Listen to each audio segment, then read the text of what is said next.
বিশ্বনবীর সাহাবারা আবু সাঈদ আল খুদরি রাদিয়াল্লাহু তাআলা আনহুর নেতৃত্বে সফরে বেরোলেন। বুখারীর বর্ণনা, এটা বানোয়াট কোনো কথা নয়। সফরে ওনারা দেখলেন মানুষের জটলা, সাহাবারা মানুষের জটলা ভেঙে ভিতরে ঢুকে দেখে এক লোক শুয়ে আছে, আর সবাই মন্ত্র তন্ত্র পড়ে ফু দিচ্ছে। অসুস্থরে সুস্থ বানানোর জন্য মন্ত্র পড়তেছে, সুমন্তর সু কালিকুত্তার ঘু। আচ্ছা বলেন তো, এই মন্ত্রে কেউ সুস্থ হবে? আরো অসুস্থ হবে? কথা বলেন তো। নানা ধরনের মন্ত্রতন্ত্র করে ফু দেয়, কিন্তু অসুস্থ তো সুস্থ হয় না। বিশ্বনবীর সাহাবা আবু সাঈদ আল খুদরি বলল, তোমরা এগুলো কি পড়ো? এগুলোতে কাজ হবে না। আমার কাছে এমন জিনিস আছে, এটা পড়ে আমি ফু দিতে দেরি, সুস্থ হতে দেরি হবে। এলাকার লোকেরা বলে, আসো তাহলে ফু দিয়ে যাও। প্রথমে দাম দেয় না, পরে যখন বলল এমন রুকিয়া আমি করব, এইটা করে দিলে আল্লাহ সুস্থ করে দিবে, পরে বলে আসো ফু দিয়ে যাও। সাহাবা বলে, না, মাগনা ফু আমরা দেই না। সবাই বলে, তাহলে কি লাগবে? কয় ছাগল লাগবে। ছাগল, এক পাল ছাগল দিও। কোন বর্ণনা 100, কোথাও 30, ধরেন 30টা ছাগল ডিমান্ড করেছে, দিতে হবে। সবাই কয় আমরা রাজি, কারণ এটা আমগো নেতা, এটা মরে গেলে আমরা হয়ে যাবো খেতা। নেতারে বাঁচায় রাখতে হবে। বাড়ি বাড়ি চাঁদা তুলে 30টা ছাগলের এক পাল নিয়ে বলে, ঠিক আছে এবার রুকিয়া করো। বিশ্বনবীর সাহাবা ওই অসুস্থ সাপে কাটা লোকটার পায়ের সামনে বসে পড়তে আরম্ভ করলেন, আলহামদুলিল্লাহি রাব্বিল আলামিন আর রহমানির রহিম মালিকি ইয়াউমিদ্দিন ইয়্যাকা না'বুদু ওয়া ইয়্যাকা নাস্তাঈন ইহদিনাস সিরাতাল মুস্তাকিম সিরাতাল লাযীনা আন'আমতা আলাইহিম গায়রিল মাগদুবি আলাইহিম ওয়ালাদ-দাল্লিন। চিল্লায়ে পড়েন আমিন। সূরা ফাতিহা পড়ে ফু দিতে দেরি, মুহূর্তের মধ্যে বন্ধ চোখ খুলে গিয়েছে। আবার ফু দিল, শোয়া থেকে বসে গিয়েছে। আরেকবার ফু দেওয়ার সাথে সাথে হাঁটাহাঁটি শুরু করছে। সুবহানাল্লাহ পড়েন। আশেপাশের লোক সব টাসকি খেয়ে গেছে। সাহাবা বলে, টাসকি পরে খাইও, আগে ছাগল দাও। কি দাও? 30টা ছাগল দিয়েছে। ওনারা ছাগল নিয়ে বাপের বেটার মতো মদিনায় আসতেছে। পথিমধ্যে প্রচন্ড ক্ষুধা, ক্ষুধার কারণে কয়েকটা ছাগল জবাই করে খেয়েছে। খাওয়ার পরে মাথা ঠান্ডা, হায় রে, কোরআন দিয়ে ফু দিয়ে যে ছাগল আনলাম, ওই ছাগল যে খাইলাম, এটা নেওয়া জায়েজ হইল কিনা, মাসালাটা বিশ্বনবীর সাথে ক্রস চেক, রিচেক আর ডাবল চেক করার দরকার আছে না নাই?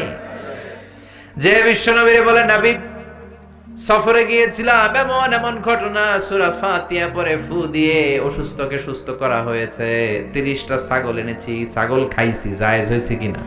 বিশ্বনবী বললেন, জায়েজ হয়েছে মানে কোরআনের দাম বাড়ায় দিয়ে আসছস বেটা। আল্লাহু আকবার। ছাগল ভাগ বটোয়ারার পরে কিছু থাকলে আমারও তোমরা দিও। বিশ্বনবী বললেন, ছাগলগুলো যখন ভাগ বটোয়ারা করবা, ভাগে যোগে যদি একটা থাকে আমার বাসায় পাঠাইও। সুবহানাল্লাহ পড়েন। বিশ্বনবীর কাছে দেদারসে হাদিয়া আসতো। হাদিয়া দেয়া নেয়া দুটোই সুন্নত। খালি নেয়ার জন্য বসে থাকেন না, নিজেও দিবেন। দেয়া নেয়া দুটোই সুন্নত। সালাম দেয়া আর হাদিয়া দেওয়া, এই দুটোতে ভালোবাসা বাড়িয়ে দেয় কে? ভালোবাসার যদি ঘাটতি থাকে, সালাম দিবেন আর হাদিয়া দিবেন।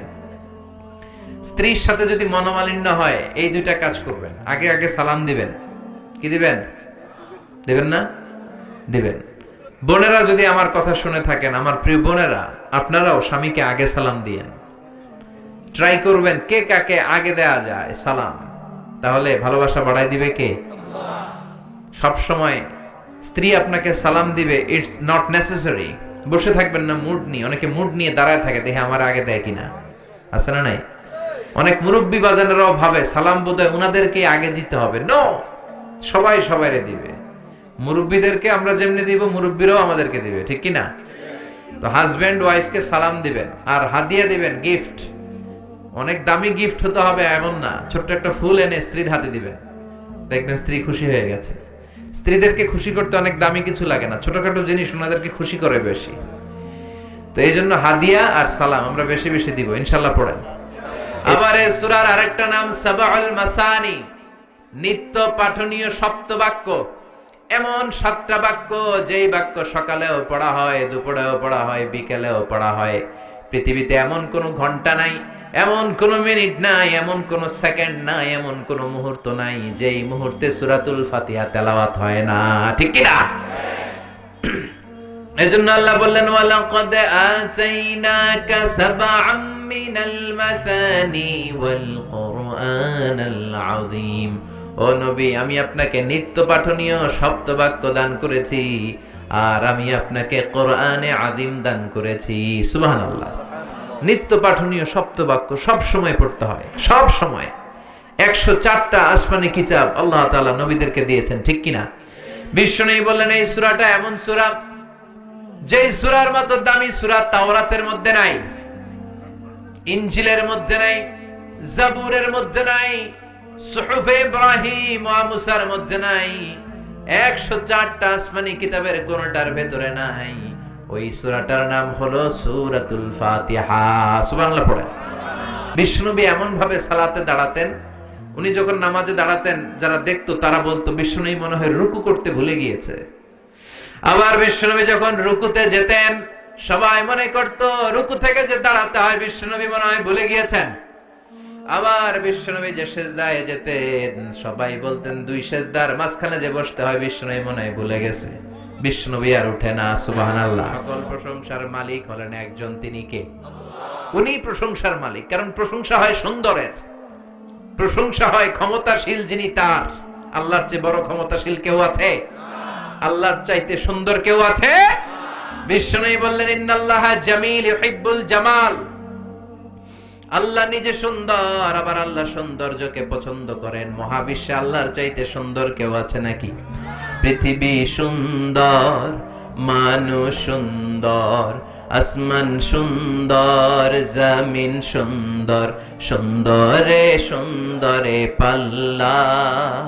জানি না কত সুন্দর তুমি আল্লাহ, জানি না কত সুন্দর তুমি আল্লাহ। সুবহানাল্লাহ পড়েন। তার সৌন্দর্যের কোনো শেষ আছে?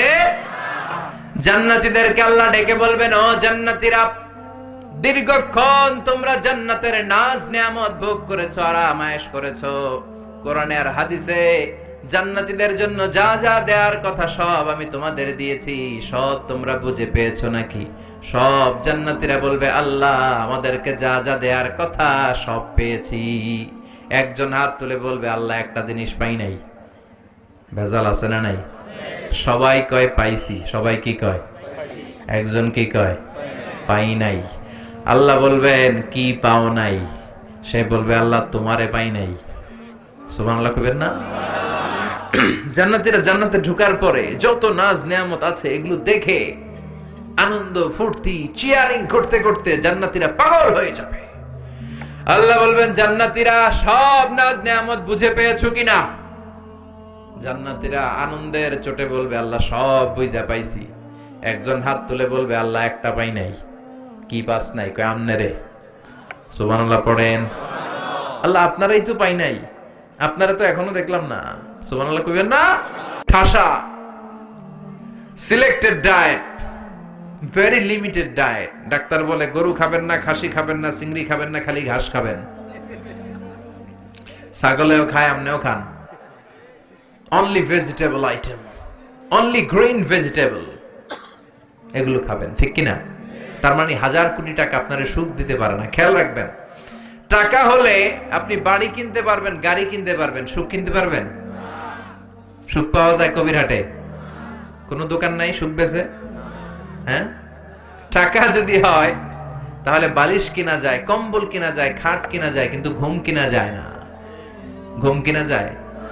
ডাক্তারের কাছে যে যদি বলেন, ডাক্তার সাহেব 5,000 টাকার ঘুম দেন, ডাক্তার ধরবি আমারই তো ঘুমে ধরে না, আপনারা ঘুম দেব কোত্থেকে? এজন্য শান্তি দেওয়ার মালিক কে? সবসময় প্রশংসা করব কার? সে আল্লাহ বলেন, আলহামদুলিল্লাহ, প্রশংসার মালিক হলেন একজন, তিনি কে? আলহামদুলিল্লাহ, আল্লাহর জন্য প্রশংসা। আল্লাহ নিজের নাম চয়েস করলেন আল্লাহ।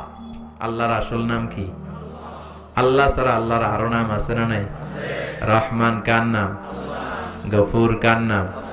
গফফার কার নাম, সত্তার কার নাম, আল করিম কার নাম। প্রথমে আল্লাহ আল্লাহ, শেষেও আল্লাহ আল্লাহ, আকাশে আল্লাহ আল্লাহ, জমিনে আল্লাহ আল্লাহ। পড়েন সবাই, প্রথমে আল্লাহ আল্লাহ, শেষেও আল্লাহ আল্লাহ, আকাশে আল্লাহ আল্লাহ, জমিনে আল্লাহ আল্লাহ। নিখিল জাহান গায় গুণগান তার নামে গায়, আমরাও গাহি তাআলা হামদে বারি তাআলা, হামদে বারি তাআলা, হামদে বারি তাআলা। সুবহানাল্লাহ পড়েন। আলহামদুলিল্লাহ, প্রশংসা আল্লাহর, প্রশংসা। আল্লাহর নামটা কেমন লাগে? চয়েস হয়? ভাল লাগে? পড়তে আরাম লাগে?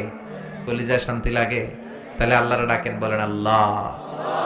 আওয়াজ করে ডাক দেন আল্লাহ, আরো জোরে পড়েন আল্লাহ।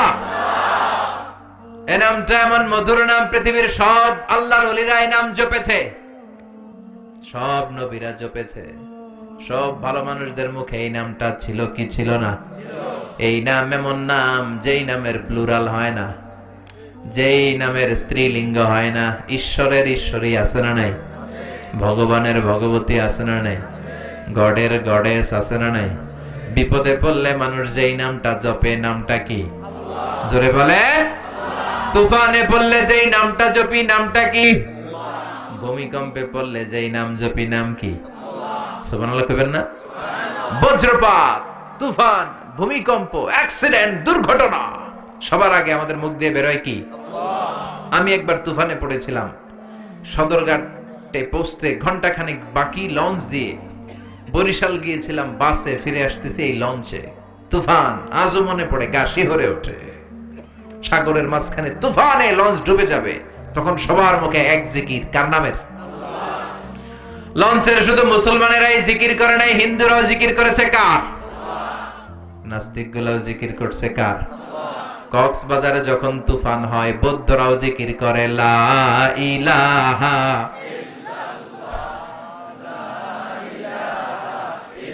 লা ইলাহা ইল্লাল্লাহু মুহাম্মাদুর রাসূলুল্লাহ সাল্লাল্লাহু। প্রচন্ড তুফানে লঞ্চ কেঁপে ওঠে, সবার জিকির বেড়ে যায়। লঞ্চ যখন থেমে যায়, জিকিরও থেমে যায়। এরকম আছে না নাই? এরকম মুসলমান যেন আমরা না হই। সব সময় বিপদে আপদে, সুখে দুঃখে কার জিকির? সে আল্লাহ বললেন আলহামদুলিল্লাহি রাব্বিল আলামিন। সব প্রশংসার মালিক হলেন আল্লাহ, যিনি হলেন আমাদের রব। আমাদের রব কে? আল্লাহ। তিনি আমাদের রব। তিনি আমাদের কি? রব। মানে হচ্ছে যার যখন যেটা যতটুকু দরকার, তাকে তখন সেটা ততটুকু চাওয়ার আগে যিনি দিয়ে দিতে পারে, তার নাম রব। সুবহানাল্লাহ কইবেন না? যার যখন যেটা যতটুকু দরকার, তাকে তখন সেটা ততটুকু যিনি চাওয়ার আগে দিয়ে দেয়, চিল্লায় বলেন তার নাম কি? আমরা যখন দোয়া করি, রবের নাম আছে না নাই? রব্বানা যালামনা আনফুসানা ওয়া ইল্লাম তাগফির লানা ওয়া তারহামনা লানাকুনান্না মিনাল খাসিরিন। আবার যখন রুকু দেই, আমরা পড়ি সুবহান রাব্বিয়াল। আবার যখন সিজদায় যাই, আমরা পড়ি সুবহান রাব্বিয়াল। সব জায়গায় রবের নাম আছে না নাই? যখন যেটা লাগে, মার পেটে আপনার যা লাগছিল দিছিল কে? নাকি কবিরাজ, না এমবিবিএস ডাক্তার, না আপনার আব্বা? এই যে 8 মাস মায়ের পেটের ভেতরে যে আমরা ছিলাম, আমাদেরকে খাবার দিল কে? পানি দিল কে? অক্সিজেন দিল কে? কোন কবিরাজের কবিরাজি কাজে লাগছিল? সুবহানাল্লাহ কইবেন না? আবার মার পেট থেকে যে বেরোলাম, সাথে সাথে আমাদের খাবারের ব্যবস্থা করলো কে? পৃথিবীর প্রত্যেকটা মানব শিশুর নাভির সাথে মায়ের জরায়ুর একটা লাইন থাকে, আপনারা জানেন? দুনিয়াতে আসার সাথে সাথে দুনিয়ার মানুষগুলো ওই লাইনটা কেটে দেয়, নাকি কবির হাটে রেখে দেয়? কেটে দেয় না? কাটলেই মানব শিশু প্রথমে চিৎকার দেয়, ওয়া ওয়া, ঠিক কিনা? আমরা শুনি ওয়া ওয়া, আসলে সে ফরিয়াদ করে কেঁদে কেঁদে কারে ডাকে? আল্লাহরে কেমন যেন সে বলতে চায়, আল্লাহ 8টা মাস 9টা মাস একটা লাইন দিয়ে খাবারও দিলা, পানিও দিলা, অক্সিজেনও দিলা, আর দেখো পৃথিবীর মানুষেরা কি নিষ্ঠুর, আমার সাথে কোনো জমি নিয়ে মারামারি নাই, ঠেলাঠেলি নাই, কিন্তু আসার সাথে সাথেই আমার খাওয়ার লাইন, পানির লাইন, অক্সিজেনের লাইনকে কেটে দিয়েছে। এজন্য ফরিয়াদ জানিয়ে বলে ওয়া ওয়া, সুবহানাল্লাহ পড়েন। আল্লাহ ডেকে বলে কাঁদিস না। 8 মাস 9 মাস মায়ের পেটের ভেতরে যেই একটা খাবারের লাইন দিয়ে তোরে খাবার আমি দিতাম, ওই আল্লাহ আজও আছে না নাই? খাবারের লাইন ছিল একটা, কিন্তু আজ থেকে সামনের 2 বছরের জন্য তোর মায়ের বুকের ভেতরে খাবারের 2টা লাইনের ব্যবস্থা করে দিলাম। ওদিকে ছিলাম এক ধরনের খাবার, আসতে না আসতে আরেক খাবার রেডি। সুবহানাল্লাহ পড়েন। যার যখন যেটা লাগে তখনই যিনি দিয়ে দেয় তিনি কে? তিনি হলেন রব। দুনিয়াতে আসার পর আমাদের মুখে দাঁত ছিল না, ছিল নাকি? কথা কন। মায়ের বুকের দুধ খেতে দাঁত লাগে? দাঁতের দরকার নাই, দাঁত দেয়ও নাই। সুবহানাল্লাহ কোন।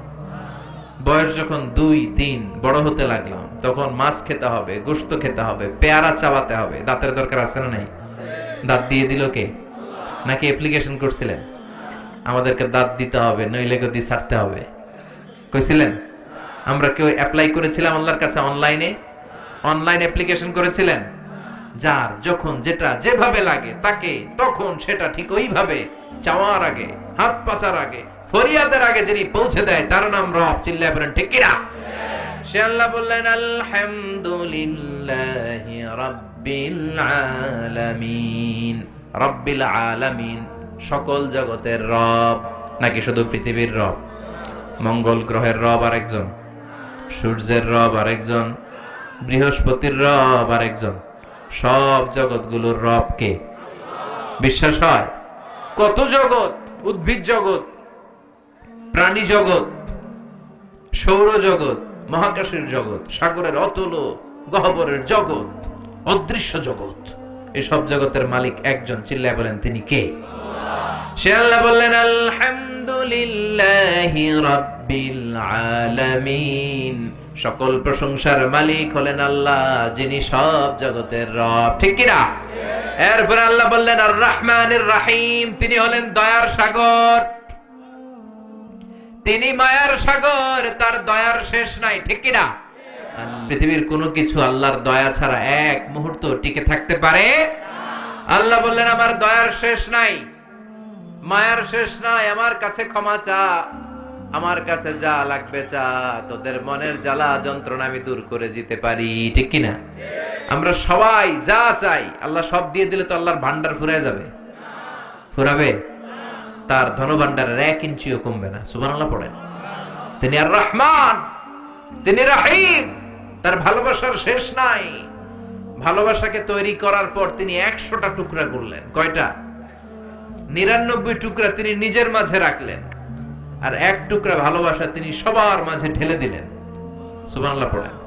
তারপরও আমাদের মধ্যে ভালোবাসা আছে না? স্বামী স্ত্রীর কি ভালোবাসা, বন্ধু বন্ধুতে ভালোবাসা, বাবার জন্য মেয়ের ভালোবাসা, মায়ের জন্য ছেলের ভালোবাসা। আল্লাহ বললেন ভালোবাসারে আমি 100 টুকরা করলাম, 99 টুকরা ভালোবাসা আমি নিজের মধ্যে রাখলাম, 1 টুকরা সবার মধ্যে ভাগ করে দিলাম।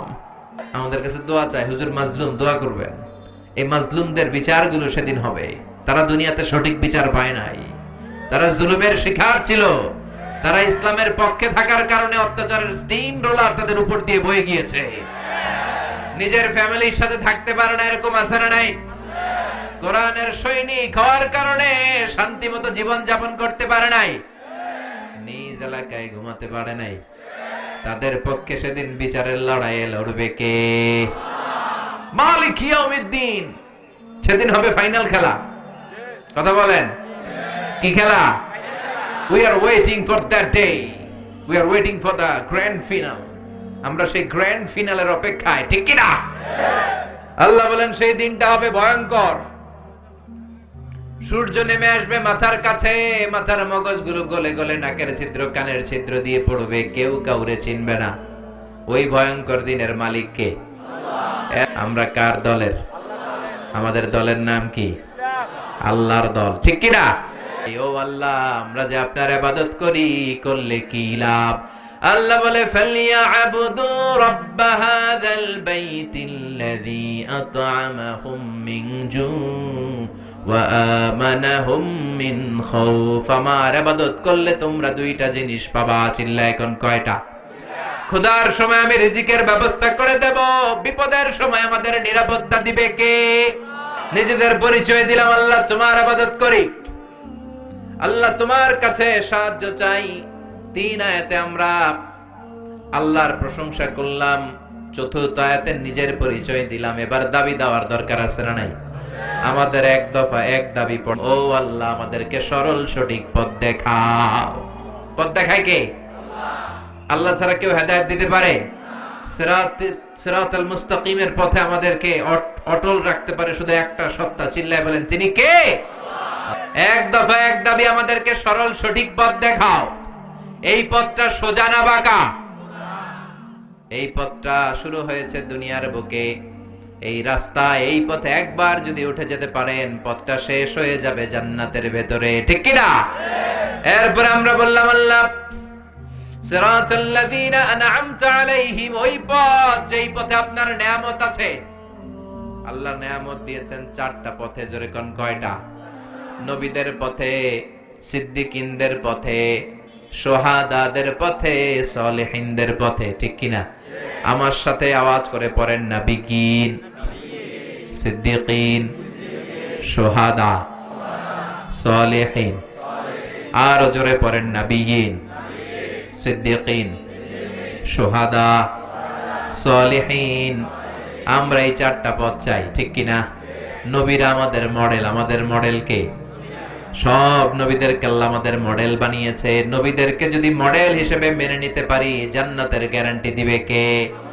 দুনিয়ার নায়ক নায়িকা আমাদের মডেল না, গায়ক গায়িকারা মডেল না, রাজনীতিবিদরা মডেল না। মডেল কে? নবীরা আমাদের মডেল, কবিরা আমাদের মডেল না, ঠিক কি না? এজন্য 1 নাম্বার পথ নবীদের পথ, 2 নাম্বার পথ সিদ্দিকিনদের পথ। সিদ্দিকিন মানে সত্যের ব্যাপারে আপসহীন, সত্য গ্রহণে আপসহীন, সত্য প্রকাশে আপসহীন, সত্যের দাওয়াত প্রচারে আপসহীন। চিল্লায় বলেন ঠিক কিনা? বিশ্বনবী মেরাজ থেকে আসলেন, বিশ্বনবী বললেন 7 আকাশ দেখেছি, 7 জমিন দেখেছি, বাইতুল মুকাদ্দাসে সব নবীদের ইমামতি করেছি, আল্লাহর সাথে কথা বলেছি, আবার ফজরের আগে ফিরে এসেছি। সবাই বলে মুহাম্মদ তোমার মাথার তার ছিঁড়ে গেছে। ও মুহাম্মদ, নাউজুবিল্লাহ পড়েন। এতদিন যা মনে করতাম এখন এটাও নাই। সবাই একটা গ্রাউন্ড পেয়েছে, সবাই বলে আবু বকর রে ধর।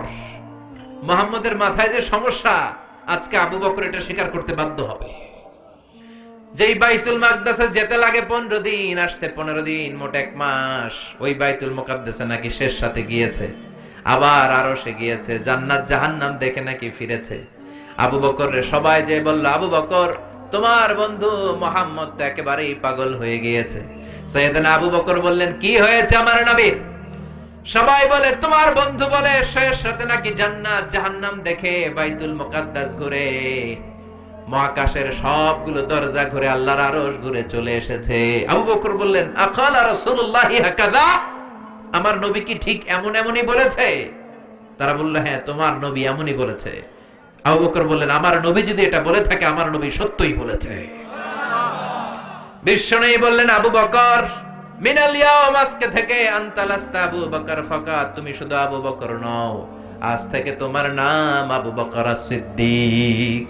সত্য প্রকাশে, সত্য গ্রহণে, সত্যের দাওয়াত প্রচারে আপসহীন। চিল্লায় বলেন ঠিক কি না? মুমিনের বৈশিষ্ট্য অন্যায়ের সাথে আপোষ নাই, সে আপসহীন।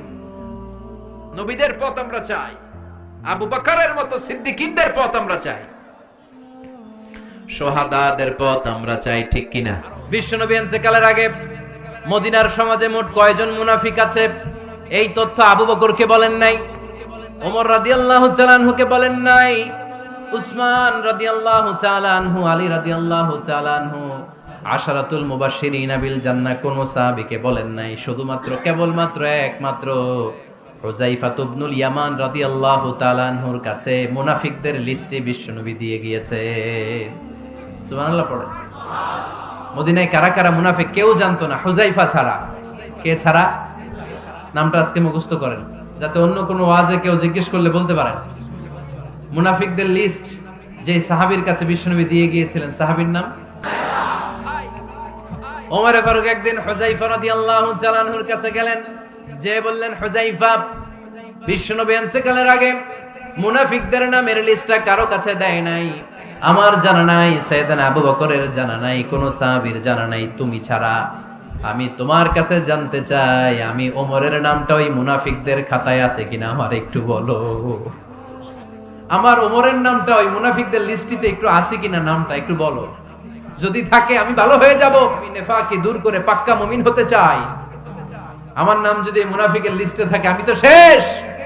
হুযায়ফা চোখের পানি ছেড়ে দিয়ে বলে, আমিরুল মুমিনিন, কেমন প্রশ্ন করলেন আপনি? আপনি বিশ্বনবীর শ্বশুর, এই উম্মতে আপনার পজিশন 3 নাম্বার।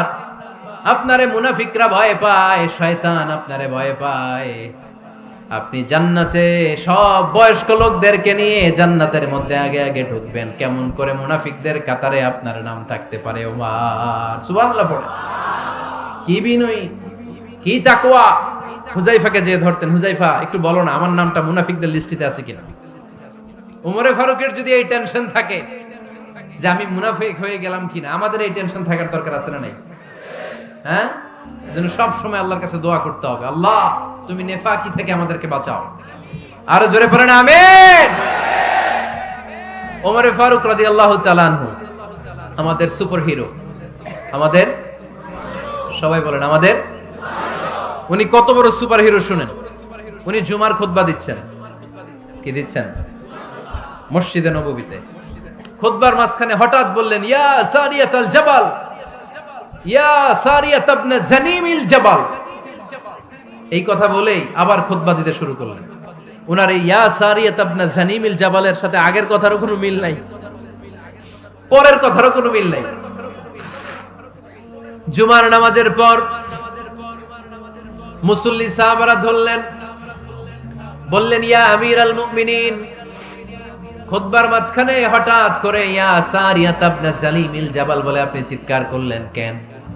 আপনার এই বাক্যের সাথে আপনার খুতবার আগের বাক্যের কোনো মিল নাই, আপনার খুতবার পরের বাক্যেরও কোনো মিল নাই।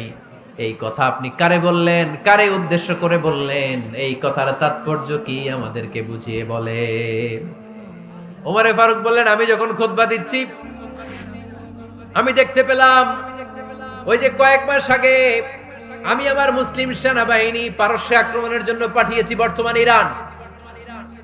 ইরানের ওই বিশাল এলাকাতে পারস্যে আমি আমার ব্যাটালিয়ন পাঠিয়েছি। আমি হঠাৎ করে দেখতে পেলাম আমার মুসলিম বাহিনীর সেনাপতি যুদ্ধের এক পর্যায়ে তার ডানে আছে উপত্যকা, বায়ে আছে পাহাড়, সে পাহাড়ি রাস্তা ছেড়ে দিয়ে উপত্যকার দিকে যেতে শুরু করেছে।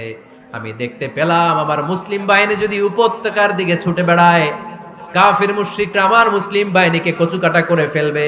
তাই আমি এখান থেকে তাদেরকে কমান্ড দিয়ে বলেছি, ইয়া সারিয়াতাল জাবাল, উপত্যকার দিকে নয় পাহাড়ের দিকে যাও, তাহলেই তোমাদের বিজয় নিশ্চিত হয়ে যাবে। উপত্যকার দিকে যেও না, ইলাল জাবাল, ইলা সারিয়াতিল জাবাল, পাহাড়ের দিকে ছোট। সাহাবারা অবাক, ঘটনা কি? উনি বসে আছেন মদিনায় মসজিদে নববীর মিম্বারে দাঁড়িয়ে, উনি যদি ইয়া সারিয়াতাল জাবাল বলে, এটা কি ইরানে যাবে নাকি? ও মিয়া, তখনকার সময়ে বর্তমানের মতো মোবাইল ছিল নাকি? ইন্টারনেট ছিল নাকি? কিছু ছিল? খালি মুখে আমি যদি বলি ইয়া সারিয়াতাল জাবাল, এটা ইরানে যাবে, ইন্ডিয়ায় যাবে, ঢাকায় তো যাবে না, ফরিদপুর শহরেই তো বসবে না, ঠিক কিনা? কিন্তু এটা আমিরুল মুমিনিন বিশ্বাসী সাহাবারা বিশ্বাস করে নিল। কিছু মুনাফিক ছিল, এরা কয় না ঝামেলাস, এটা তো সম্ভব না। এক কাজ করি, এই সেনাপতি যখন বিজয়ী বেশে মদিনায় ফিরে আসবে আর আমরা ধরবো। এরা দিন গুনতে লাগলো, এই সেনাপতি মুসলিম বাহিনী নিয়ে পারস্য জয় করে কবে ফিরে আসবে। এই মুনাফিকের দলগুলো কখনো সেনাবাহিনীকে অভ্যর্থনা জানাতে যেত না, কিন্তু এইবার সবার আগে মদিনার উপকণ্ঠে যে সেনাপতিদেরকে অভ্যর্থনা জানানোর জন্য ফুল নিয়ে রেডি, ফুল নিয়ে দাঁড়ায়। সেনাপতি ঢুকার সাথে সাথে ধরছে, এই সেনাপতি কোত্থেকে আসছে? কয় পারস্য জয় করে আসছে। কয় এমন এমন দিন, জুমার দিন দুপুর বেলা যুদ্ধের মাঝখানে আমিরুল মুমিনিনের কণ্ঠের কোন কথাবার্তা শুনছো নাকি? সেনাপতি অবাক, কয় তোমরা জানলা কেমনে? শুনছি তো। সুবহানাল্লাহ পড়বেন না? আমরা যুদ্ধে একটা ভয়ঙ্কর অবস্থার মধ্যে ছিলাম, পেছন থেকে শত্রু আমাদেরকে আক্রমণ করতে শুরু করে দিল। ডানে যাব না বায়ে যাব, সামনে যাব নাকি পেছনে যাব, রাস্তা খুঁজে পাচ্ছি না। ডান দিকে ছিল আমাদের উপত্যকার রাস্তা, বাঁ দিকে ছিল পাহাড়ি পথ। আমরা সোজা পথ হবে মনে করে উপত্যকার দিকে ছুটতে আরম্ভ করলাম। হঠাৎ করে আমিরুল মুমিনিনের কণ্ঠ বজ্র কণ্ঠে আমার কানের মধ্যে ভেসে আসলো। আমার মনে হলো আমিরুল মুমিনিন কেমন যেন আমাকে কমান্ড দিচ্ছেন আর বলছেন, ইয়া সারিয়াতাল জাবাল, ডান দিকে উপত্যকার পথে নয়, তাড়াতাড়ি পাহাড়ের দিকে সৈন্য বাহিনী নিয়ে উঠে যা। পাহাড়ের দিকে, ডানে না। This is wrong track and this is the right track. ওই দিন যদি ওমরে ফারুকের ওই গাইডলাইন, আমিরুল মুমিনিনের কমান্ড যদি আমি না শুনতাম, আজকে বিজয়ের বেশে ফিরতেও পারতাম না, আমাদের চেহারাও তোমরা দেখতে পেতে না। ওমরে ফারুকের ওই কমান্ড, ওই গাইডলাইন অদৃশ্য থেকে শোনার কারণে ওই পারস্যের মধ্যে আমাদেরকে সেই যুদ্ধে বিজয় দান করেছে কে? দিস ইজ ওমরে ফারুক। বিশ্বনবী বলছেন, ওমর, মা লাকিয়াকা শাইতানু সালিকান ফাজ্জান ইল্লা সালাকা ফাজ্জান গায়রা ফাজ্জিক। ওমর, শয়তান ইবলিস যদি তোমার কোনো রাস্তা দিয়ে হাঁটতে দেখে, শয়তান ওই রাস্তা রেখে দিয়ে অন্য রাস্তা দিয়ে হাঁটে। সুবহানাল্লাহ। বাড়িতে যায় বললেন। কে বলতেছে? বিশ্বনবী। কার ব্যাপারে? ওমরে ফারুকের ব্যাপারে। শয়তান যদি দেখে যে ওমরে ফারুক এই রাস্তা দিয়ে হাঁটতেছে, শয়তান ওই রাস্তা রেখে দিয়ে অন্য রাস্তা দিয়ে হাঁটে। সুবহানাল্লাহ পড়েন। শুধু তাই না, আমাদের আম্মাজান বিষ্ণু ইসা ইসলামের স্ত্রীরাও ওমরে ফারুককে ভয় পেতেন। সুবহানাল্লাহ কইবেন না? মাঝে মাঝে বিষ্ণু ইসা ইসলামের সাথে আম্মাজান আয়েশার ঝগড়া হতো, হতো না? আপনাদের ফ্যামিলিতে ঝগড়া হয়? হয় না? হয় না? কার কার দেখি? ওরে আল্লাহ, অনেক আল্লাহর ওলি আছে তো এই জায়গায়। ঝগড়া হয় না? এ কি কথা কয়, ঝগড়া হয় না বলে? বিশ্বনবীর ফ্যামিলিতে ঝগড়া হয়, আপনার ফ্যামিলিতে হয় না? তো আল্লাহর হাবিব সাল্লাল্লাহু আলাইহি ওয়াসাল্লামের সাথে আম্মাজান আয়েশার ঝগড়া হতো। তো একদিন ঝগড়া হয়ে দুইজন রেগে আছে। খবরদার দুইজন রেগে থাকবেন না আবার। একজন রাগলে আরেকজন থেমে যাবেন, কারণ এই ছোট্ট ঝগড়া থেকে এটা অনেক সময় বিচ্ছেদের দিকে গড়ায়। কারণ ইমানদারদের ফ্যামিলি ভাঙতে পারলে শয়তান সবচেয়ে বড় খুশি হয়, আর ইমানদারদের ফ্যামিলি টিকে থাকলে খুশি হয়ে যায় কে? আম্মাজান আয়েশা রাদিয়াল্লাহু তাআলা আনহার সাথে বিষ্ণু ইসা ইসলামের ঝগড়া হতো মাঝে মাঝে। একবার ঝগড়া হলো, বিষ্ণু ইসা ইসলামও রাগ, আম্মাজান আয়েশাও রাগ। বিষ্ণুই বললেন, আয়েশা, ঝগড়া করে আর কতক্ষণ থাকবো, আসো মিটমাট করি। আয়েশা রাদিয়াল্লাহু বললেন, ঠিক আছে মিটমাট করব। তো বিষ্ণু ইসা ইসলাম বললেন, মিটমাটের জন্য কারে ডাকবো? ওমর রে ডাকি। কয় না, ওমর রে না, ওমর গালিজ, ওমর অনেক রাগে, আমার ডর লাগে। কয় তাহলে তোমার আব্বারে ডাকি। কয় ডাকেন। কি খুশি! মেয়েদের মধ্যে অভ্যাসটা আছে না নাই? তাহলে তোমার আব্বারে ডাকি, ডাকেন। ডেকে নিয়ে আসা হলো। আবু বকর রাদিয়াল্লাহু তাআলা আনহু দাঁড়ালেন, আম্মাজান আয়েশা দাঁড়ালেন, বিশ্বনবীও দাঁড়ালেন। বিশ্বনবী বললেন, আয়েশা, তোমার আব্বা আসছে, এবার ঘটনা খুলে বলার পালা। তুমি বলবা নাকি আমি বলবো? আম্মাজান আয়েশা বললেন, আপনি বলেন, তবে ওয়ালা তাকুল ইল্লা হাক্কান, যেটা ঘটছে ওইটাই বললেন, মিথ্যা কথা কইেন না। আবু বকর রাদিয়াল্লাহু তাআলা রেগে মেগে আগুন। কি এই কথা তুমি কেমন করে বলো? বিশ্বনবীকে মিথ্যা কথা কখনো বলবে? রেগে মেগে দিলেন মেয়ের গালে এক চড়। বানিয়ে বলতেছি না, মুসনাদ আহমদ ইবনে হাম্বলের হাদিস। বাবার হাতের থাপ্পড়কে আম্মাজান আয়েশা উল্টে বললেন। সাইয়েদনা আবু বকর রাগে গড়গড় করছেন, আবার মারার জন্য তেড়ে গেলেন। এবার বাঁচার জন্য আম্মাজান আয়েশা বিশ্বনবীর পিছনে যে আশ্রয় নিলেন, বিশ্বনবী বাঁচানোর জন্য দুই হাত মেলে দাঁড়িয়ে গেলেন। পড়েন সুবহানাল্লাহ। বিশ্বনবী যখন দুই হাত মেলে দাঁড়িয়ে গেলেন, সাইয়েদনা আবু বকর রাদিয়াল্লাহু আনহু থেমে গেলেন। সাইয়েদনা আবু বকর রাদিয়াল্লাহু তাআলা আনহু ঘর থেকে বের হয়ে বারান্দায় দাঁড়ালেন। পড়েন সুবহানাল্লাহ। এবার বিশ্বনবী আম্মাজান আয়েশার কাছে যেয়ে বলেন, ইয়া আয়েশা, কাইফা রাআইতিনি আনকাসতুকি মিনার রাজুল, দেখছো কেমনে বাঁচাইলাম? আমি না থাকলে ভর্তা বানাই ফেলতো আজকে। আমি বাঁচাইছি তোমারে, আমি, আমার লগে ঝগড়া করো তুমি। লজ্জায় পড়ে আম্মাজান আয়েশা খিলখিল করে হেসে দিলেন, বিশ্বনবীও হেসে দিলেন।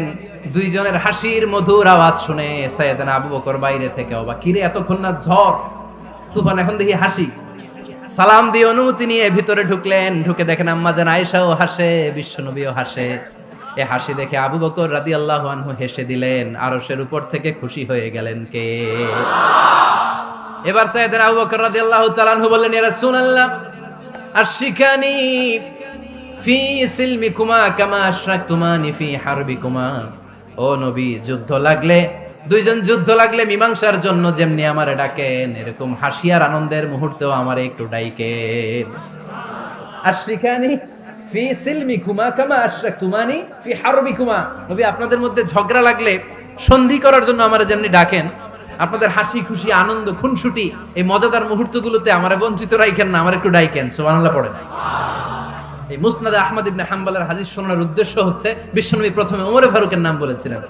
সাইয়েদনা আয়েশা বলে, না, আমি ডরাই। হাইবাত, this is called হাইবাত Omar.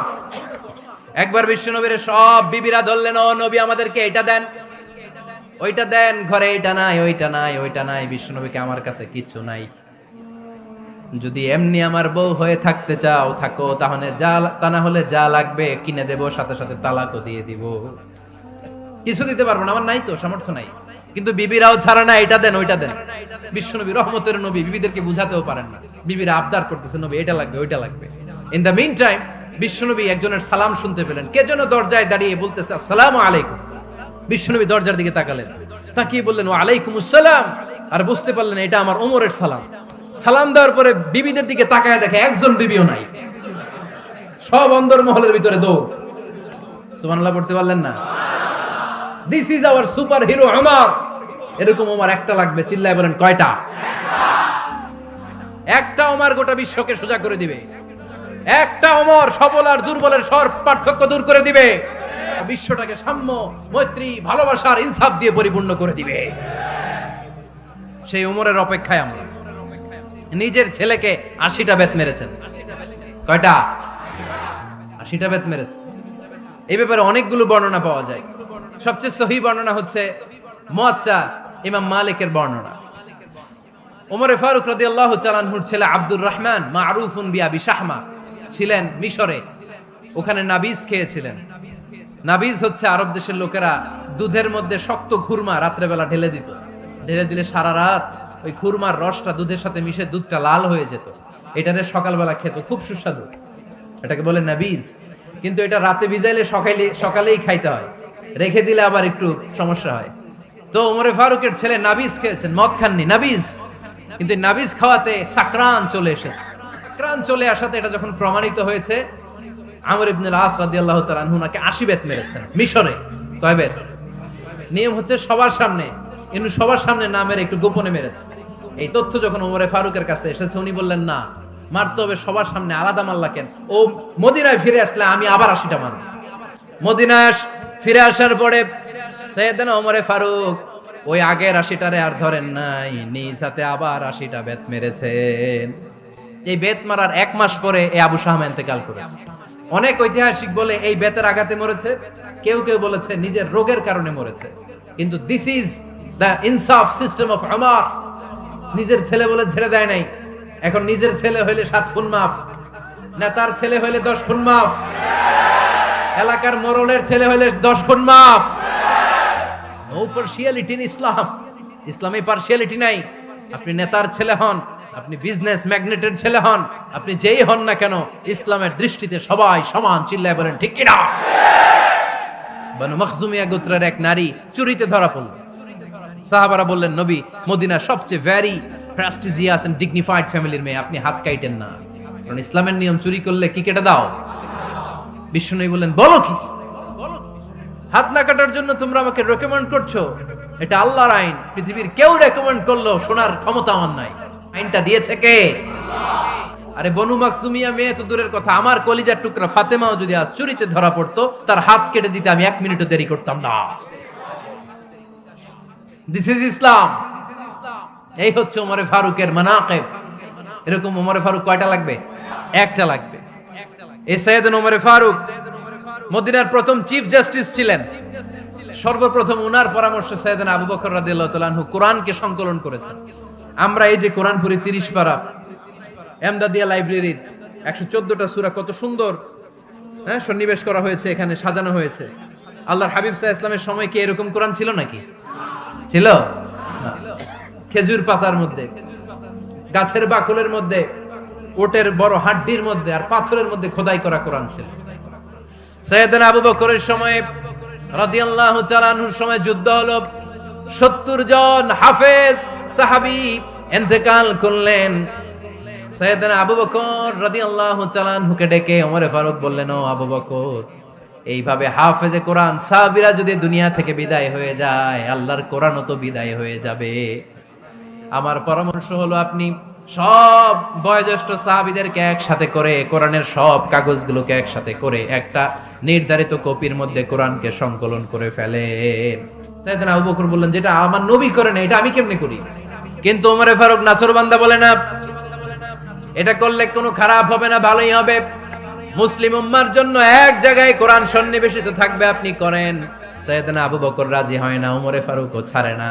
Omar Faruk বলতে বলতে এমন ভাবে সাইয়েদনা আবু বকর রাদিয়াল্লাহু তাআলা আনহুকে ধরলেন, সব শেষে সাইয়েদনা আবু বকর ওমর ফারুকের কথায় কোরআন সংকলনে রাজি হয়ে গেলেন। পড়েন সুবহানাল্লাহ।